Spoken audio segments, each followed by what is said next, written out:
네, 성경 봉독하겠습니다.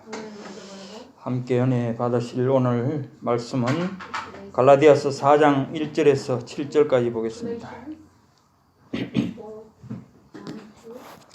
갈라디아서 4장 1절에서 7절 말씀.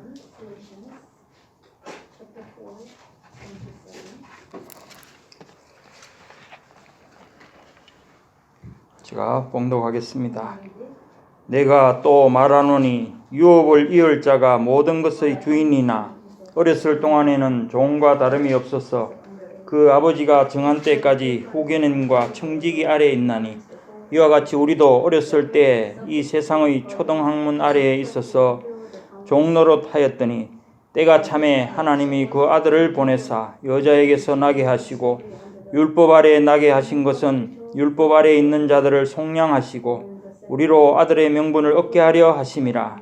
너희가 아들이므로 하나님이 그 아들의 영을 우리 마음 가운데 보내사 아빠 아버지라 부르게 하셨느니라. 그러므로 너희가 이후로는 종이 아니요 아들이니 아들이면 하나님으로 말미암아 유업을 받을 자니라. 아멘.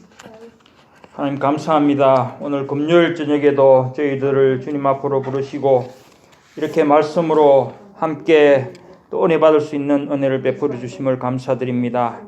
이 시간에도 성령께서 저희를 주장하시고 이곳에 오셔서 이 예배를 받으시며 우리 마음을 열어서 주님의 말씀을 깨닫고 함께 은혜 받고 하나님께 영광을 돌리며 찬양할 수 있도록 도와주시옵소서. 모든 영광 주님께 돌리옵고 예수님 이름으로 기도드리옵나이다. 아멘. 오늘 갈라디아서 4장 잠깐 보겠습니다.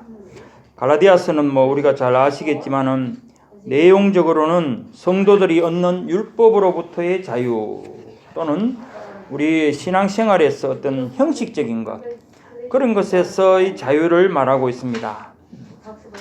여기서 율법이라고 하는 것은 특별히 모세오경이라고 할 수도 있겠지만은 그보다는 좀 더 이렇게 폭넓게 생각한다면은 형식주의나 또는 외식주의, 또 의식주의 이런 어쨌든 본질적인 어떤 내용에 있어서보다도 바깥에 드러나는 어떤 그런 부분들을 강조하는 것이라고 말할 수 있겠죠. 바울은 갈라디아서를 통해서 이런 율법적 외형주의, 가식주의를 벗어버릴 때 진정한 하나님 안에서의 자유를 얻을 수 있다고 선언하고 있습니다. 바울은 1장 10절에서 그것을 한마디로 이렇게 말을 했습니다. 이제 내가 사람들에게 좋게 하랴 하나님께 좋게 하랴 사람들에게 기쁨을 구하랴 내가 지금까지 사람의 기쁨을 구하는 것이었다면 그리스도의 종이 아니니라. 아멘. 이 말씀은 그렇죠. 하나님의 말씀대로 순종해야 되는데 하나님의 말씀보다 사람들이 이래해라 저래해라 이것이 좋다 저것이 좋다 하는 그걸 따라간다는 겁니다. 이제 그건 잘못됐다는 거죠. 그래서 갈라디아 교회는 바울의 제1차 전도 여행 때 다른 이방 교회들보다 비교적 빨리 세워진 교회라고 알려져 있습니다. 그러니까 1차 전도 여행이라는 것은 AD 한 51년 채 되지 않은 그런 시점에서 된 것이니까 상당히 이제 빨리 된 것이라는 거죠. 그러다 보니 바울에게 있어서 갈라디아 교회는 남다른 관심과 예정이 있었습니다. 마게도냐의 첫 성 빌립보나 데살로니가 성읍 같은 데서는 바울이 복음 전도에 많은 어려움을 겪고 또 감옥에 갇히기도 했었습니다. 그런데 갈라디아 성읍의 사람들은 바울에 대해 호의적이었고 또 복음도 잘 받아들였습니다. 그러나 1장 6절에 바울이 말했듯이 갈라디아 사람들은 바울이 전한 복음을 속히 떠나 변질된 다른 복음을 쫓아갔다는 것이죠. 그래서 바울이 갈라디아 교인들에게 이 편지를 쓰게 된 것입니다. 갈라디아 성도들이 왜 이렇게 속히 처음 사랑을 버리고 다른 복음을 쫓게 되었을까? 그것이 오늘 이제 설교의 주제입니다.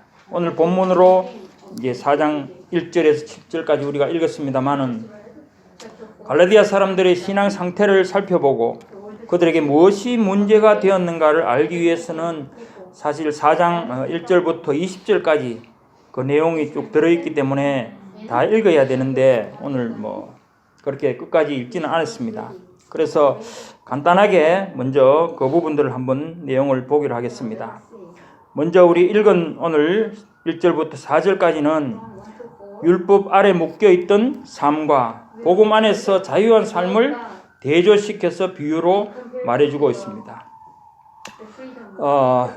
그러니까 초등학문이라든지 이제 이런 표현을 써서 비유로 말해주고 있는 것이고, 그 가운데서 특히 당시 로마의 풍습을 이제 우리가 알고 이것을 봐야 되는데, 그것이 뭐냐 하면은 지금 개정개혁에는 초등교사로 되어 있죠. 초등교사로 이렇게 되어 있는데, 전에 성경에 보면은 몽학 선생이라고 되어 있습니다. 원래 이게 의미 자체가 몽학 선생이라고 하는 게 맞는데, 이거 뭐 개정하면서 참 뜻도 보도 못한 초등교사라는 말이, 이 초등교사는 뭐 우리 말은 알죠. 초등학교 교사를 말한다고 쉽게 보면 그래 되는데, 원래 의미는 그것이 아니죠. 몽학이라는 말 자체가 어린이들을 공부를 하고 이렇게 되어 있습니다. 이 사전에 찾아보면. 그러니까 어린이들을 공부를 가르치는 그런 선생이니까, 이 어린이라는 것은 초등학교 가기 전에 한 뭐 2살, 그러니까 겨우 말을 시작할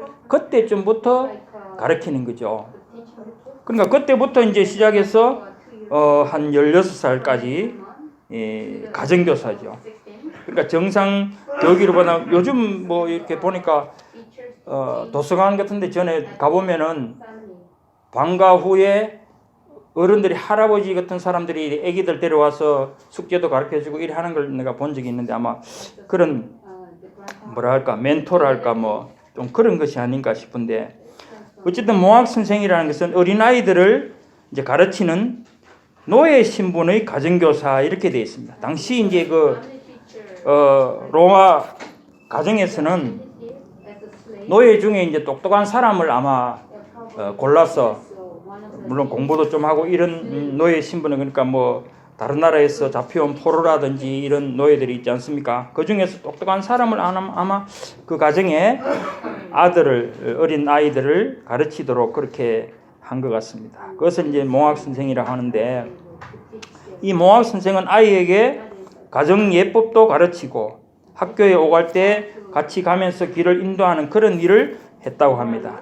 그래서 어릴 때는 이 몽학 선생에게 맡겨지고, 16살까지는 이제 몽학 선생이 아이들을 전담해서 늘 같이 따라다니면서 이제 여러 가지 모든 걸 가르치는 거죠. 그런데 이제 16살부터는 이제 어떻게 되느냐 하면은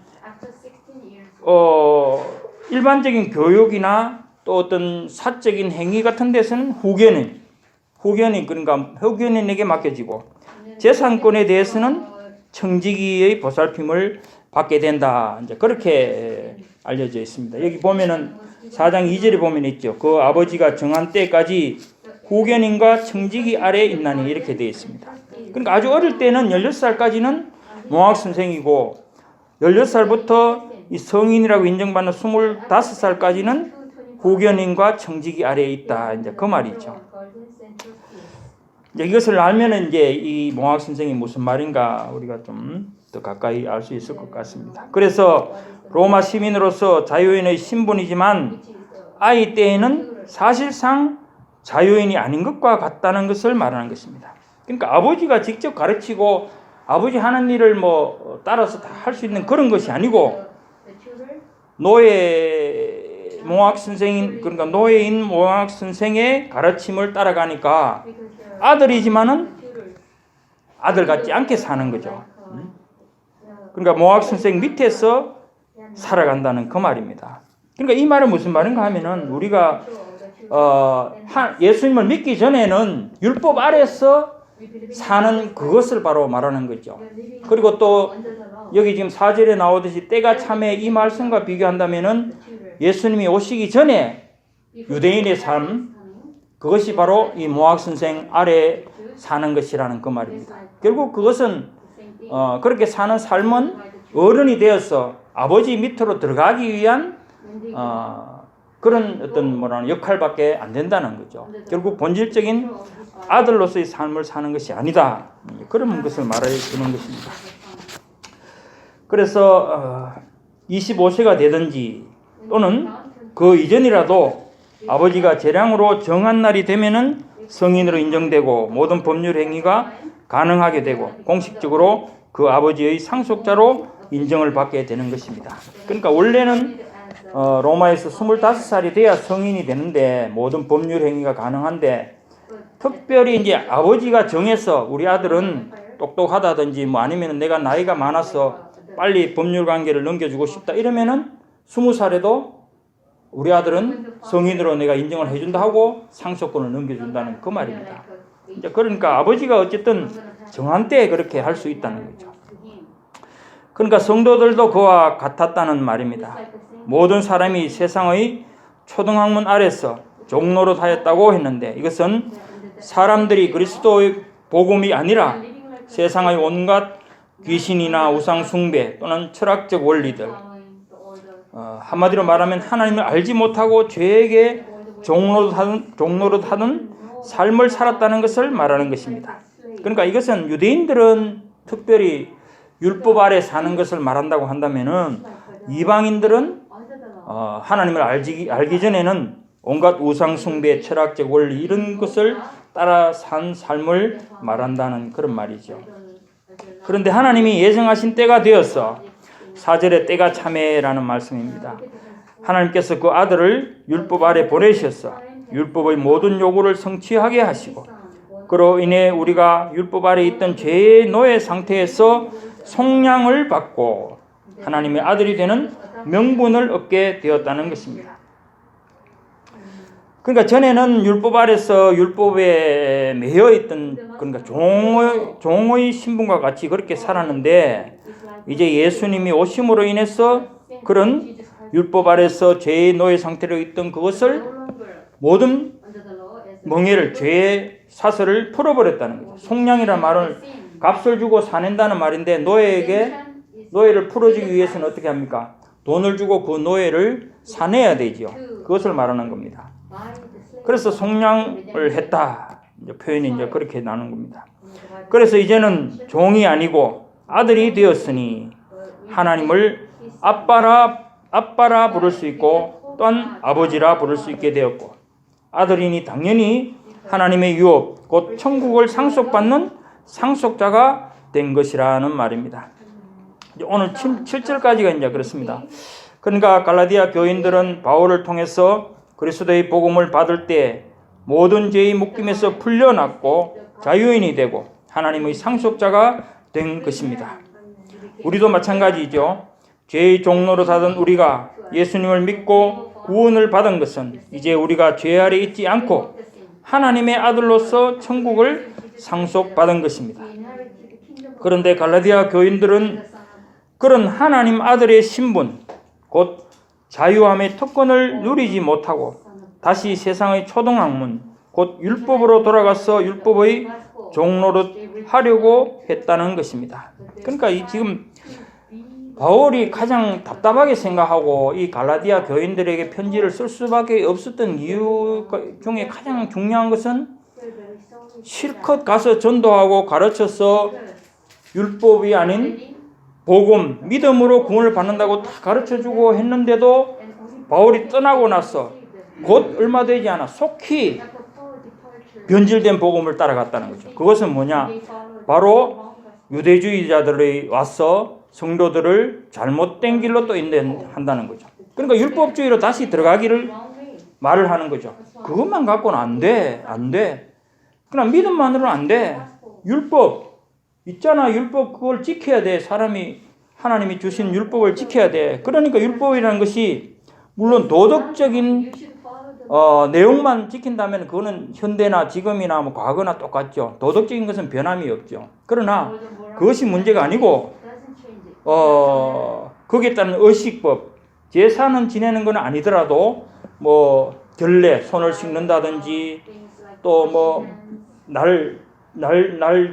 무슨 절기를 지키는 거 있지 않습니까?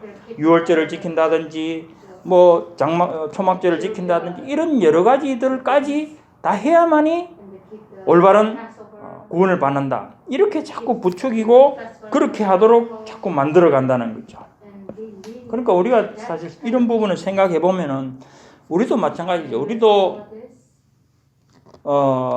하나님을 믿고 구원을 받았다고 그렇게 말을 하고 또 모든 율법에서 물론 율법을 그렇다고 무시한다는 것이 아니고 율법의 그런 형식주의 그리고 의식주의 이런 것은 떠나야 되고 그런 데서는 벗어났다 자유를 얻었다 이렇게 우리가 생각을 하고 믿고 그것을 믿고 있는데 아직도 그렇지 못하고 자꾸만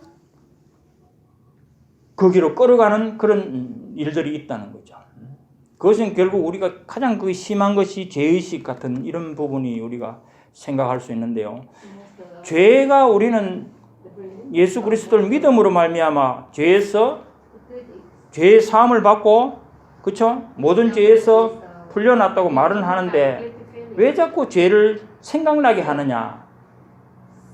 결국 그것은 죄의식이 되거든요. 죄의식은 우리한테는 필요가 없어요. 만일 잘못된 일이 생각나면은 즉시로 회개를 하면 되는 것이고 죄의식을 가진다는 것은 뭡니까? 그것 때문에 우리는 죄에게 묶인다는 거예요. 이걸 잘 생각해야 되는데 물론 율법을 통해서 우리가 죄를 깨달을 수는 있지만은 깨닫는 것하고 그것 때문에 죄 때문에 우리가 뭐 죄책감이 생겨서 아무것도 못한다 하는 거하고는 다른 의미거든요. 그런 부분들을 이건 뭐 길게 얘기를 해야 되는 부분이지만은 간단하게 말하면 그렇다는 겁니다. 그래서 우리는 죄에 대해서 해방되었다는 것은 결국 하나님이 예수님이 우리를 위해서 대신 십자가에 돌아가신 그 일로 인해서 우리가 모든 죄를 말은 그렇게 하잖아요. 과거와 현재와 미래의 모든 죄를 용서받았다. 늘 우리는 그렇게 말을 하고 그런 말 들으면 기분 좋게 생각을 하지만 실질적으로는 자꾸 너 죄 지었지. 너 죄 지었지. 물론 옛사람의 반응으로 나올 수는 있지만 그게 사로잡힐 이유가 없다는 거예요. 그것 때문에 내가 전에 죄를 지었구나. 예를 들면은 이제 가장 쉽게 말하면은 우리 그런 있잖아요.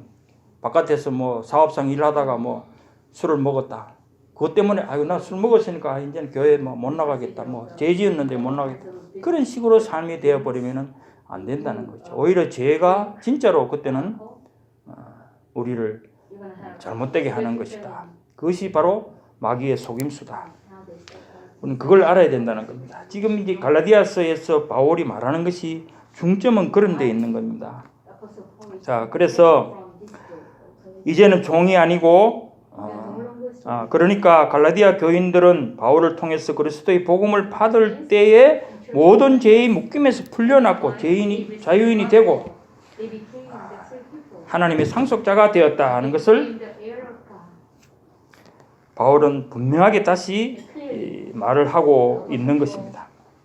그런데 갈라디아 교인들은 그런 하나님 아들의 신분, 곧 자유함의 특권을 누리지 못하고 다시 율법으로 돌아가려고 하고 있었다는 것이죠. 다시 말하면 모든 형식과 의식주의에서 탈피하고 외식과 또한 가식으로부터 벗어났어 영과 진리의 예배를 드리며 진정한 이웃 사랑의 행함을 우리 스스로 보여야 되는데도 불구하고 결국 이 율법주의라는 것은 사람에게 보이는 것이죠. 왜 그러냐? 내가 지금 절기를 지키고 있다. 오늘 뭐 6월절 지키고 있다. 내가 초막절 지키고 있다. 이런 것을 통해서 사람들에게 보이려고 한다는 거죠. 결국 그것은 형식주의가 되고 또 자기 의를 쌓는 것이다. 이제 그런 말이 되는 겁니다. 그것이 이제 8절부터 사실은 11절 말씀에 그것을 말하는 거죠. 특히 10절에 보면 너희가 날과 달과 절기와 해를 삼가 지키니 내가 너희를 위하여 수고한 것이 헛될까 두려워하노라. 그러니까 날과 달과 절기와 해를 지킨다는 것이 믿음으로 구원받는 거하고 아무 상관이 없는데 너희들은 왜 그런 헛수고를 하느냐. 그런 말이 되는 거죠. 오히려 그것 때문에 받은 믿음을 잃어버릴까 두렵다. 그 말입니다.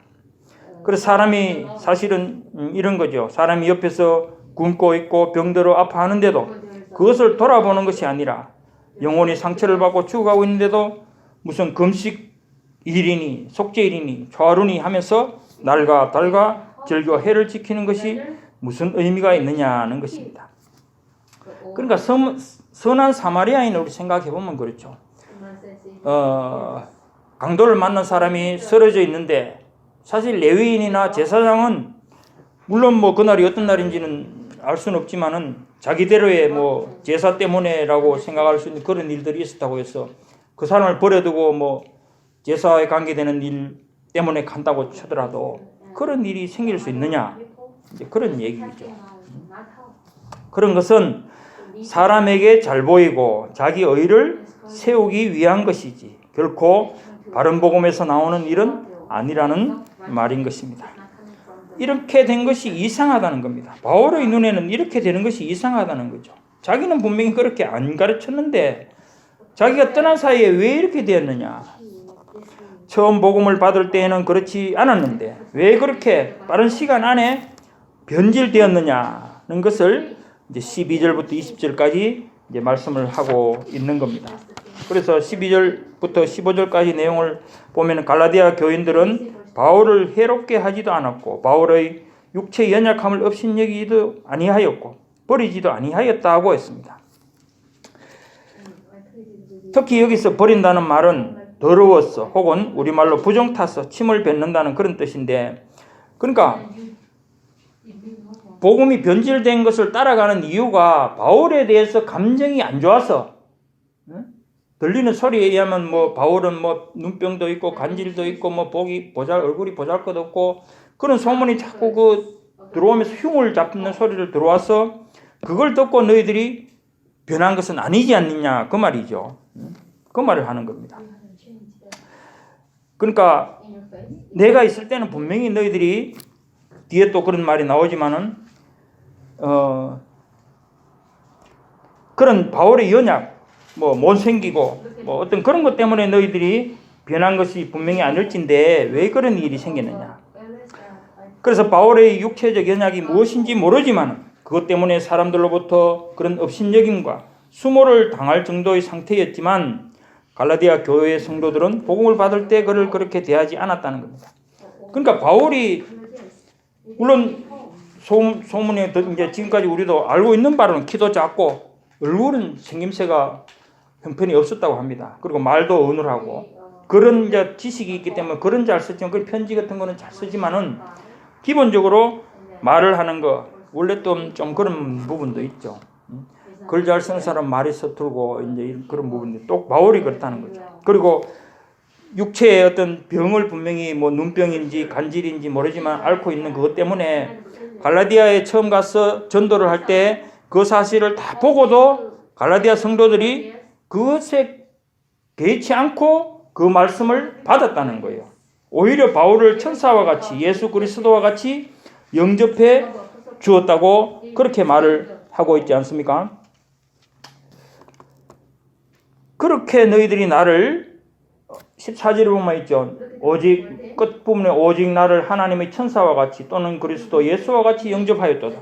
처음에는 분명히 너희가 복음을 받을 때 나의 외모를 보지 아니하고 정말 나를 그 복음에 들어있는 그리스도와 같이 천사와 같이 나를 생각해주고 그렇게 대해줬는데 어떻게 내가 이렇게 빠른 시간 안에 이렇게 되었느냐.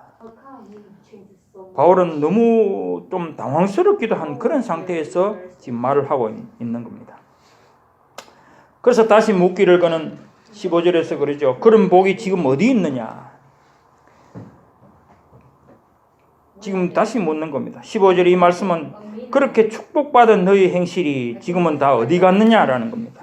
그때는 그렇게 복음 전하는 사람을 그렇게 하나님의 천사같이 보고 예수 그리스도가 참 전하는 말씀같이 그렇게 기쁨으로 받고 했는데 지금은 그런 축복된 모습이 어디 가버렸나는 거죠. 내게 눈이라도 빼줄 것처럼 하던 너희의 그 복된 믿음의 행실이 어디로 다 사라지고 율법의 형식과 외식에 붙잡히고 사람을 따라 잘 보려는 그런 잘못된 생활에 빠져들었느냐 하는 것을 지금 따지는 것이죠. 사실은 이게 지금 율법의 지지난주에 제가 말씀드린 부분도 그렇지만은 우리가 복음을 받으면은 기본적으로는 이 본성, 이 성품의 어떤 변화가 사실은 일어나게 돼 있는 거예요. 그게 열매라서 뭐 우리가 겸손의 열매를 내가 품는다 그런 의미가 아니고 그거는 결과적으로 나타나는 것으로서 열매가 모든 일들의 열매가 그렇게 일에 쓰든지 말에 쓰든지 어떤 경우에든지 그렇게 나타나는 것을 말하는 것이지, 그것이 아니면은 지금 이런 갈라디아 교인들처럼 이런 이제 결과가 나온다는 겁니다. 그런 것이 아니고, 그러니까 능력을 따라서 가게 되면은 저 사람이 뭐 신유의 은사를 받아서 병을 고친다, 뭐 방언을 한다, 이런 것을 따라 움직이면서 뭔가를 하려고 한다면은 그렇게 되기가 쉬운 거겠죠. 그래서 16절에서 바울은 이런 갈라디아 교인들의 행위는 참된 말을 하는 자기와 원수 되는 것이라고 말을 하고 있습니다. 그런즉 내가 너희에게 참된 말을 함으로 원수가 되었느냐. 자, 그러니까 지금 갈라디아 교인들이 하는 그 행태를 보고 나와 원수가 되려고 지금 하느냐, 이런 표정인 겁니다. 이런 말입니다. 그 정도로 지금 바울은 갈라디아 교인들에게 정말 화도 나겠지만은 안타까운 마음이죠. 내가 참된 말로서 너희들을 그렇게 생명으로 이르도록 했는데 지금 와서 너희가 나와 원수가 되려고 하느냐, 그런 말이죠. 원수가 되는 거죠. 믿음에서 떠나면 원수가 되는 거 아닙니까?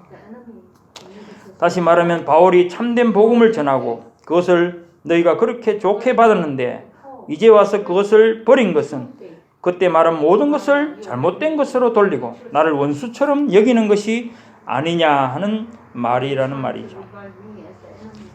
사실 바울은 답답한 거죠. 그게 잠시 떠났는데 어떻게 너희가 나를 원수 취급하느냐, 그런 말입니다. 바울은 그렇게 된 원인을 17절부터 지적을 하고 있습니다. 17절부터 보면은 그들이 너희에게 대하여 열심 내는 것은 좋은 뜻이 아니요 오직 너희를 이간시켜 너희로 그들에게 대하여 열심을 내게 하려 함이라. 그러니까 기본적으로 열심을 내라고 자꾸 그 사람들이 이렇게 부추기는 것은 정말 하나님에 대한 열심이 아니고 결국 바울과 그런 말 하는 사람들 사이를 이간시켜서 바울을 떠나게 하고 자기들을 쫓도록 그렇게 하는 거라는 그 말이죠. 그 거짓 형제라고 하는데 그 사람들을 쫓아가도록 자꾸 그렇게 바울과의 사이를 이간질하고 자기들을 쫓아오도록 그렇게 한다는 겁니다. 그리고 18절은 좋은 일에 대하여 열심으로 사모함을 받음은 내가 너희를 대하였을 때뿐 아니라 언제든지 좋으니라. 좋은 일을 할 때는 언제든지 좋다는 그런 얘기죠. 나의 자녀들아 너희 속에 그리스도의 형상을 이루기까지 다시 너희를 위하여 해사는 수고를 하노니 내가 이제라도 너희와 함께 있어 내 언성을 높이려 하면 너희에 대하여 의혹이 있습니다. 자, 그러니까 지금 바울은 그 거짓 교사들이 하는 일들을 뻔히 내용을 다 알지만은 지금 멀리 있으니까 어찌할 방법이 지금 당장에는 없는 거예요. 편지를 보내긴 했지만은 그 편지를 가지고 이 갈라디아 교인들이 바로 알아듣고 고쳐지면 되는데 그게 그렇게 쉬운 일이 아니겠죠. 그래서 당장이라도 지금 달려가서 너희들에게 정말 말로서 어떻게 하고 싶지만은 지금 그렇지 못하는 것이 안타깝다는 그런 말이겠죠. 그래서 그들은 이간질하는 그 사람들은 유대 율법주의자들을 말하는 겁니다. 이들은 할례를 받을 것을 부추기고 그 외에 여러 가지 구약 시대 장로의 전해 내려오는 유전을 따라 형식적이고 의식적인 일들을 다 행해야 한다고 주장하는 자들입니다. 그러니까 이 유대 율법주의라는 것은 요즘도 있죠. 유대교를 믿으면서 예수님을 믿는 거예요. 사실은 유대주의, 이스라엘의 유대교를 믿으면서 그러니까 거기에 따르는 모든 형식이나 율법에 나오는 제사 빼고, 제사는 뭐 지금 성전이 없으니까 제사를 드릴 수 없는 거고, 나머지 할례를 받는 것부터 해서 절기를 지키는 이런 모든 것들을 하고 예수도 믿고 그래야 구원을 받는다고 말하는 거란 거죠. 그들은 성도들을 잘못된 길로 이끄는 거짓 교사들입니다.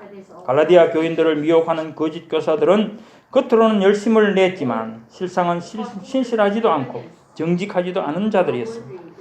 그들은 성도들과 바울 사이를 이간질하여 성도들로부터 섬김을 받으려 하는 자들입니다. 너희로 그들에게 대하여 열심을 내게 하려 한다는 말이 바로 그 말인 것입니다. 그들은 교인들의 유익보다 자기의 유익에 더 관심이 많고 하나님의 영광을 말하면서도 자기의 명예를 더 높이고 이익되는 것을 챙기려는 자들입니다. 그들은 교회의 덕을 쌓고 성도들의 영적 성장을 위하기보다는 자기들의 영광을 얻고 자기들의 이름을 내는 데 더 열중하는 자들인 것입니다. 섬기는 것보다 섬김을 받는 것이 그들의 목적이며 남을 칭찬하기보다 남을 헐뜯고 자신이 칭찬받는 것을 기쁨으로 여기는 자들입니다. 이런 자들은 한 영혼이라도 잃어버리지 않으시려는 주님의 구원 사역을 회방하는 사단의 도구로 사용되고 있는 자들입니다.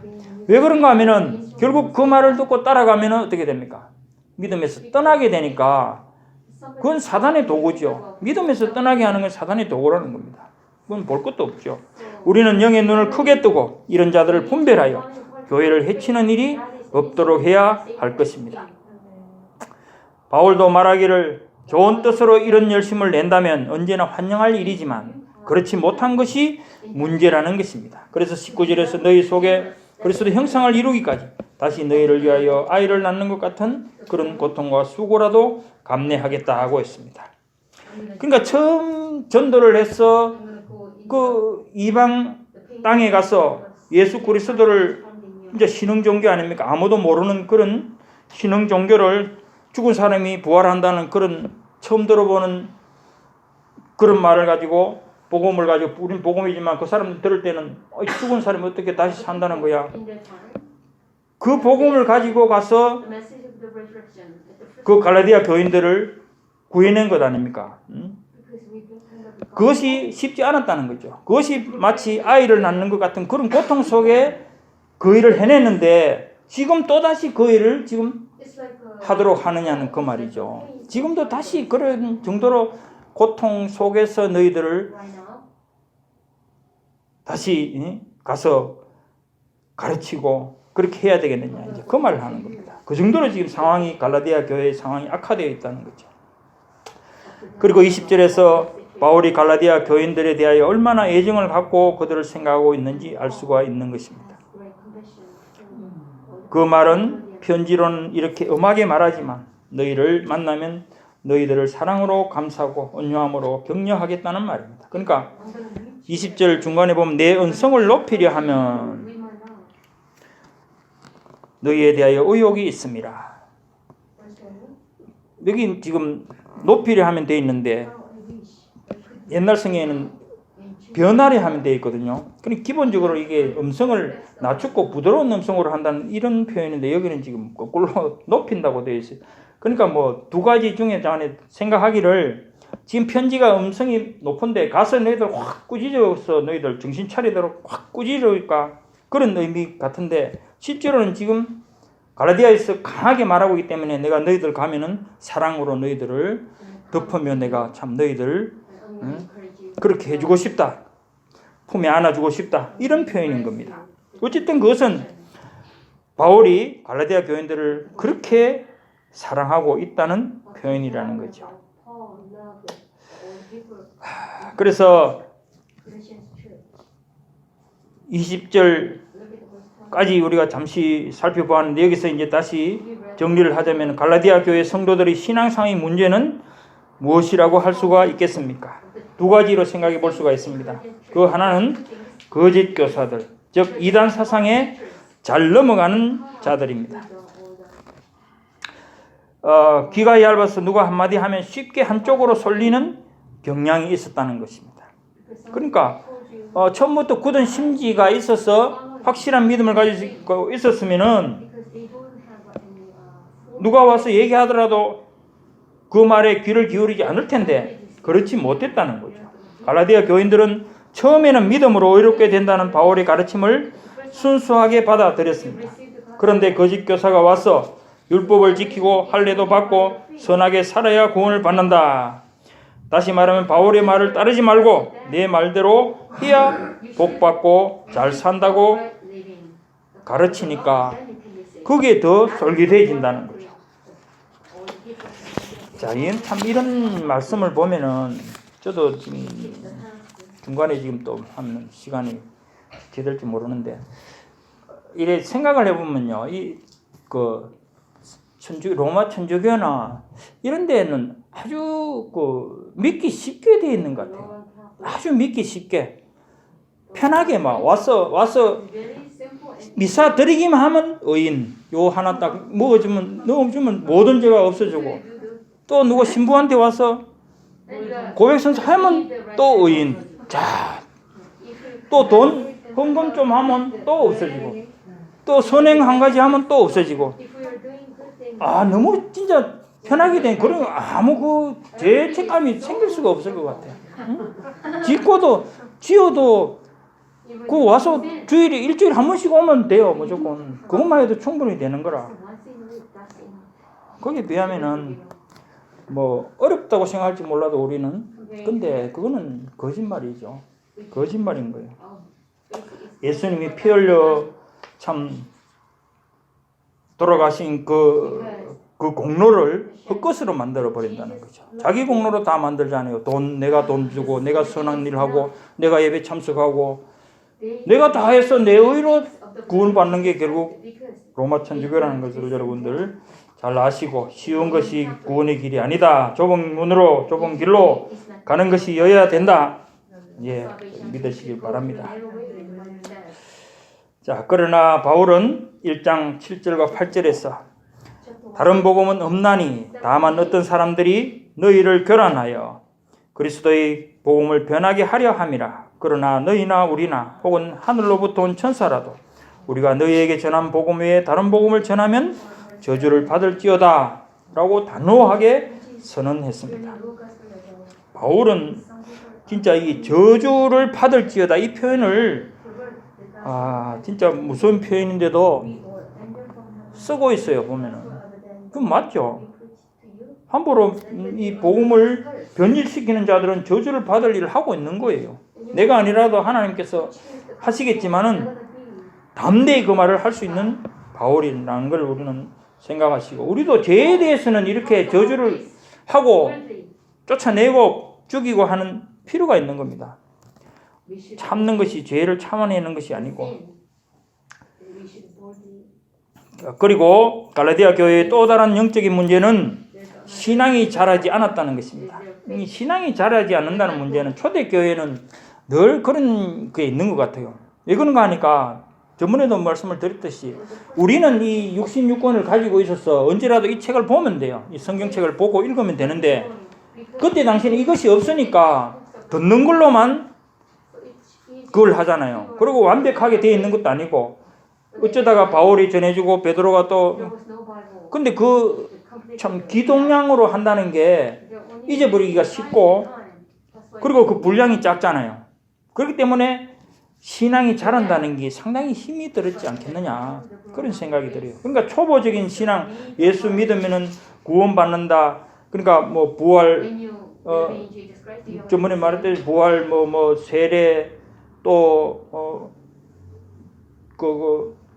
그런 것 저도 생각이 못하는데 어쨌든 그런 것 정도만 붙잡고 있었지, 그 이상 넘어가는 경우는 특별히 이제 사도가 와서 한번 설교를 한다든지, 아니면은 사도가 보낸 편지를 받는다든지, 이런 경우에는 좀 더 이제 진보가 생기고 이런 거지. 안 그러면 어떻게 하겠어요? 우리는 거기에 비하면 이 66권을 완벽하게 갖고 있기 때문에 진짜 변명할 여지가 없는 거예요, 여러분들은. 그래서 신앙이 자라지 않았다. 바울이 예수 그리스도의 복음을 전했을 때 이들은 그 복음을 받았습니다. 이 복음을 믿고 받아들이면 어떤 경우에서도 하나님의 자녀가 됩니다. 이것은 하나님의 법이요 천지는 변해도 변치 않는 하나님의 약속입니다. 그런데 갈라디아 교인들은 아직도 하나님의 자녀로서의 상속권, 유업을 받은 자로서 살지 못하고 어린아이와 같이 몽학 선생과 후견인 청지기 아래서 또는 세상의 초등학문 아래서 그들의 종노릇을 하고 있었다는 것입니다. 그러니까 율법을 지켜서 우리가 선한 일을 하고 착한 일을 하면 구원받는다, 그런 정도만 생각하고 거기 연연하면 안 되죠.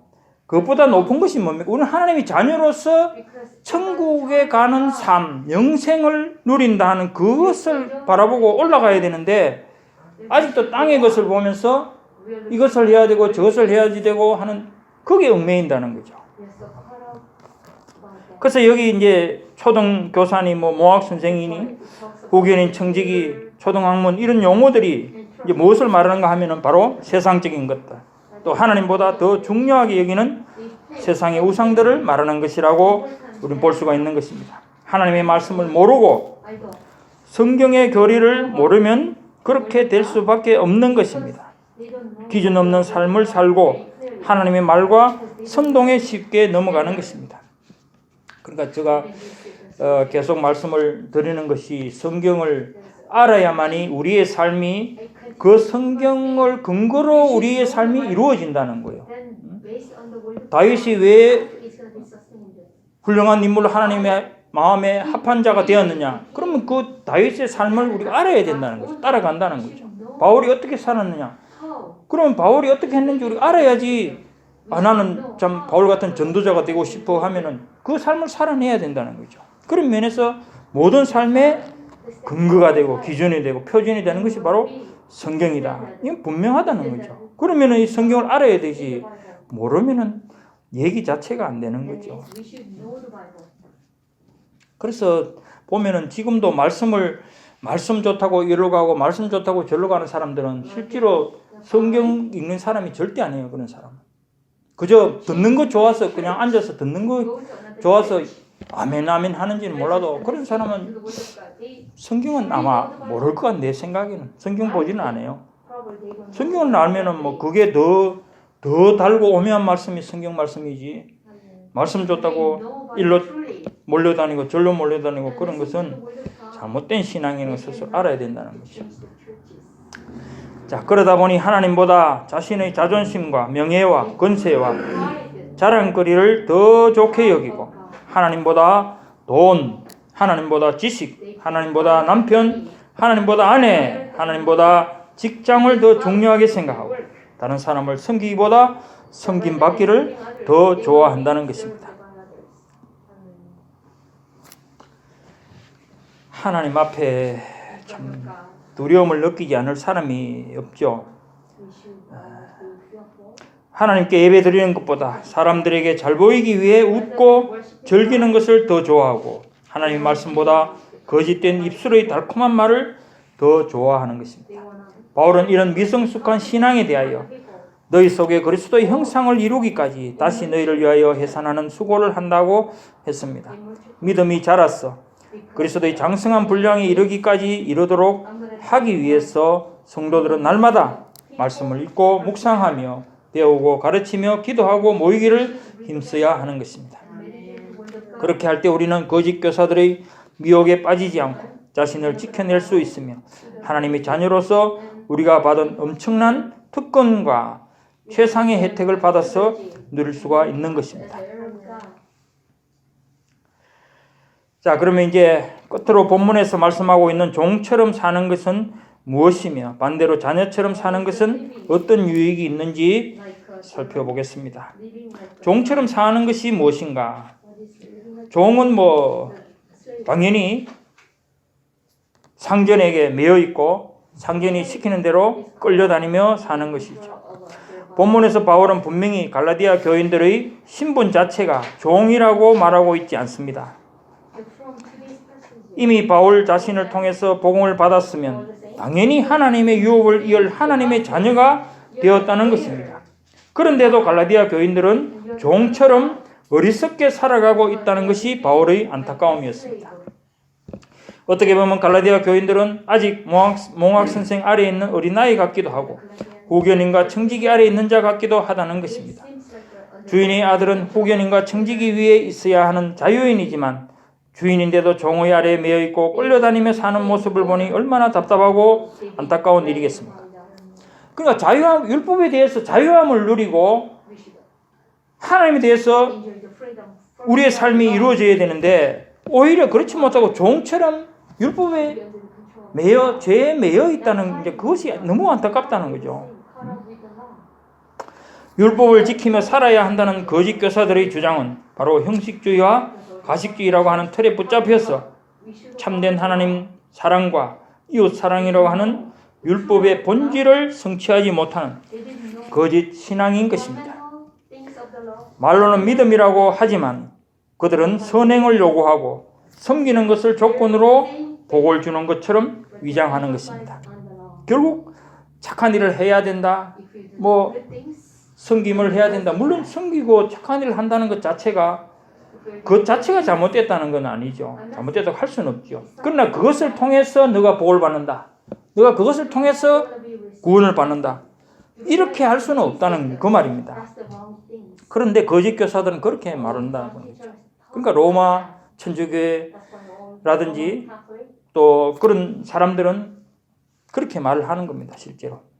그래서 누가복음 16장에 옳지 않은 청지기가 주인의 재물을 가지고 빚진 자들의 마음을 훔치는 것처럼 거짓 교사들은 아첨하는 말과 공교한 자신들의 말로서 성도들의 마음을 훔치고 섬김을 받아내는 것입니다. 이것을 분별하지 못하고 그 말에 끌려 사는 것이 바로 갈라디아 성도들이었던 것입니다. 오늘날 교회 안에서 축복을 부러지는 미혹의 영들에 휘둘린 어리석은 성도들과도 같습니다. 갈라디아 교인들은 바울이 복음을 전할 때 그 복을 받아들임으로 죄에 대하여 용서함을 받았습니다. 그런데 또다시 죄 때문에 죄책감에 쌓이고 고민할 필요가 없는 사람들이 되어 있는 것을 망각했다는 것입니다.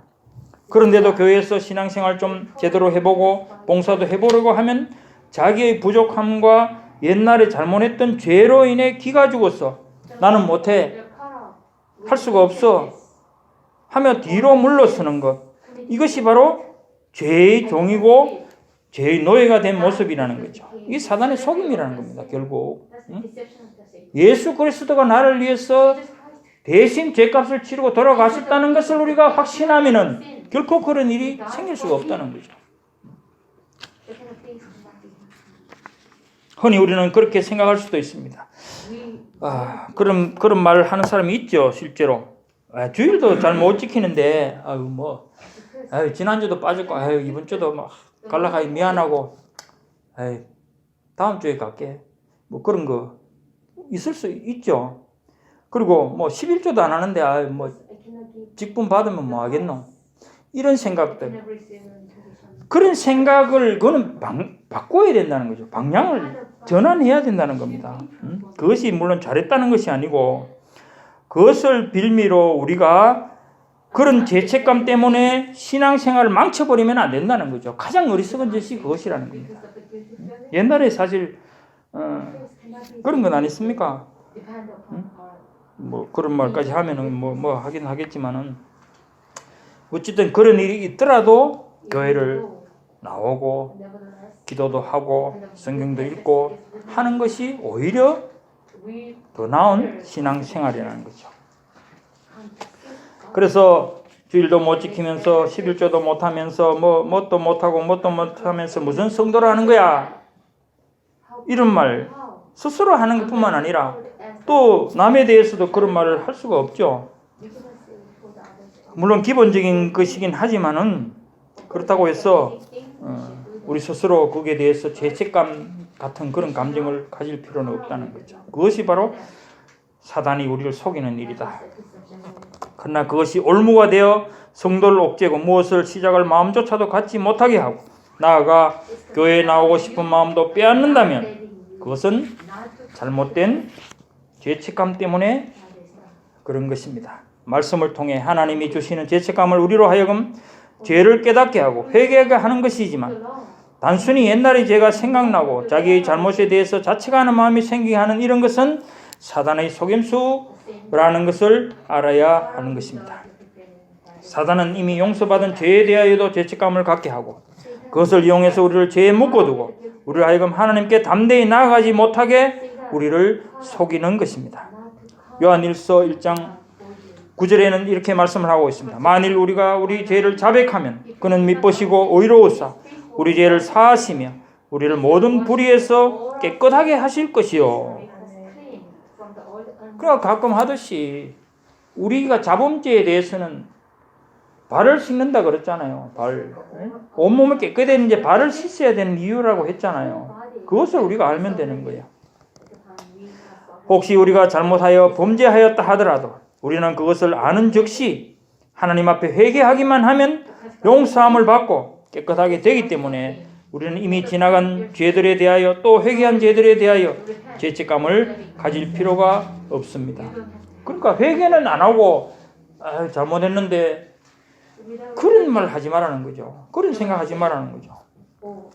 그렇기 때문에 성도 가운데 혹 그런 사람이 있다면 그 사람의 본심이 무엇인지, 신앙의 중심이 어디에 있는지 영적인 눈으로 그를 살피고 그에게 참된 신앙생활을 할 수 있도록 도와주고 힘을 북돋아 주어야 하는 것입니다. 그것이 짐을 서로 나누어지는 것이라고 믿어야 하는 것입니다. 그리고 이제 두 번째로, 그러면 아들처럼 사는 것은 어떤 유익이 있습니까?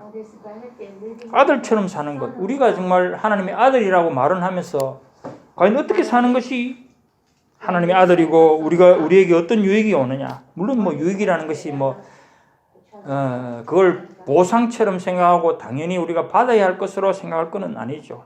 아무 공로 없고 받을 이유가 없지만은 그건 하나님이 주시는 거니까 누려야 된다는 겁니다. 아들은 당당하고 여유있게 살아가기에 유익한 것입니다. 종은 아무리 주인과 사이가 좋고 신임을 얻었다 해도 주인을 향해 아빠, 아버지라 부르지 못합니다. 종은 종이죠. 종이 상전 보고 아무리 신임이 좋다고 해서 아빠, 아버지 이렇게 부를 수 있습니까? 안 되잖아요. 그것은 마치 율법 아래 있는 자들이 감히 하나님을 대하여 여호와라고 부르지도 못한 것과 같은 것이 아닐까 하는 생각이죠. 그들은 하나님의 이름을 부르는 것조차도 어떤 극단적인 어떤 외형주의에 묶여서 부르지 못했다는 거죠. 혹 그들이 부르다가 잘못 부르면은 벌을 받을까 했어. 그러니까 여호와를 어떻게 되겠습니까? 여호와를 발음하다가 야호와를 하면 어떻게 됩니까? 야호와라면 무슨 죄가 되죠? 십계명 제4망 망령되이 걷지 마라. 그러니까 이름 잘못 불러서 망령되이 부르면 벌받아 죽고 겁나서 안 부르는 그런 것이 될 수 있는 겁니다. 그래서 아버지를 아버지라 부르지 못하는 것은 아들임에도 종으로 살아가는 자의 서글픈 일인 것입니다. 아빠 아버지라 부르는 두 번째 의미는 하나님의 유업을 이을 자라는 뜻입니다. 그러니까 아버지라는 것, 아버지는 아들에게 당연히 그 재산을 상속을 주는 거 아닙니까? 하나님의 모든 소유를 하나님의 자녀들이 상속물처럼 받아 누릴 수 있게 된다는 말입니다. 그러니까 이것은 뭐 하나님이 돌아가신다는 의미가 아니고 하나님이 가진 모든 것을 우리가 받는다는 거예요. 그럼 이 땅에서도 우리가 흔히 농담처럼 하지만 우리 아버지 부자야. 모든 것 가지고 있어. 실질적으로 우리에게 그것이 이루어진다는 겁니다. 그렇게 믿으시라는 거죠. 하나님이 우리에게 물려줄 상속물은 이 땅의 것이 아니라 하늘의 것 천국이며 영생입니다. 율법 아래 세상 초등학문 아래 종로를 한 자들에게는 상속물이 없습니다. 종에게는 상속을 주지 않죠. 종들에게는 구원이 없습니다. 예수 그리스도의 복음 안에서 하나님의 자녀가 된 성도들에게만 하나님의 나라가 유업으로 주어지는 것입니다. 이것을 위해 예수 그리스도께서 십자가에 달려 돌아가셨습니다. 우리는 아무 공로 없지만 예수 그리스도의 공로를 힘입어 하나님의 유업을 이을 자가 되었습니다. 전에는 죄의 종이었던 우리가 이제는 하나님의 아들이 된 것입니다. 아멘. 네, 사랑하는 성도 여러분, 하나님을 아빠라 부를 수 있고 하나님의 나라를 나의 나라로 상속받을 수 있는 것보다 더 큰 그 이상의 축복이 무엇이 있겠습니까? 우리는 우리를 위해 십자가에 달려 돌아가신 독생자 예수 그리스도를 믿음으로 하나님의 자녀가 되었고 천국을 받았습니다. 그 이상의 무엇도 그것을 대신할 수 있는 것은 없습니다. 나를 아들이라 내게 유업을 이을 자라 부르신 하나님 외에 우리에게 다른 무엇이 필요하겠습니까? 우리가 죽을 때, 사실 죽을 때 뭐 어제 우리 박영수 권사님 그것도 했지만, 죽을 때 무슨 천에다가 장로라고 쓰이고 싶고 권사라고 쓰이고 싶어서 믿는 겁니까? 그건 아니지 않습니까? 아무리 그런 것을 금으로 금사슬로 글씨를 새겨서 장로고 권사고 했더라도 그 영혼이 천국에 가지 못하면 그건 아무 의미가 없는 겁니다. 고린도전서 6장 9절에는 불의한 자가 하나님의 나라를 유업으로 받지 못할 줄을 알지 못하느냐라고 했습니다.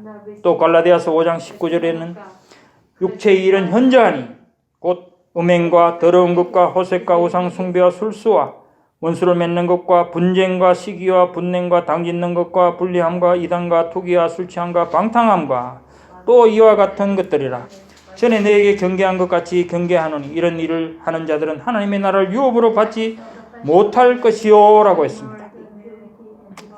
육체의 일을 따라갈 것이 아니고 오직 성령의 열매를 맺어야만 된다는 말씀이죠.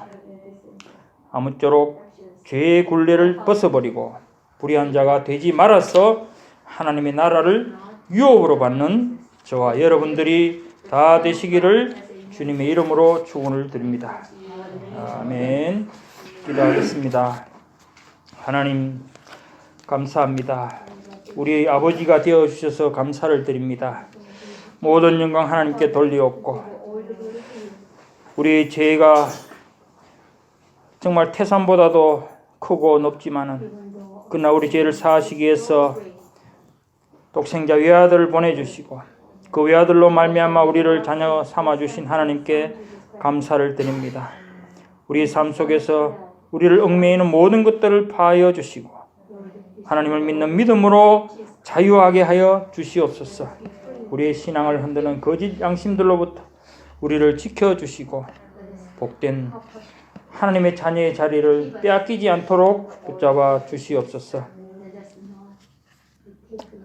오늘도 주님께서 부르신 자들을 복 주시고 또 모든 것을 마치고 돌아가는 발길도 지켜주시고 하나님의 말씀대로 살기를 소원하며 순간순간 정말 하나님께 기도하며 말씀대로 살기를 날마다 순간마다 확인하는 저희들이 되게 해 주시옵소서. 감사를 드리옵고 예수님 이름으로 기도드리옵나이다. 아멘.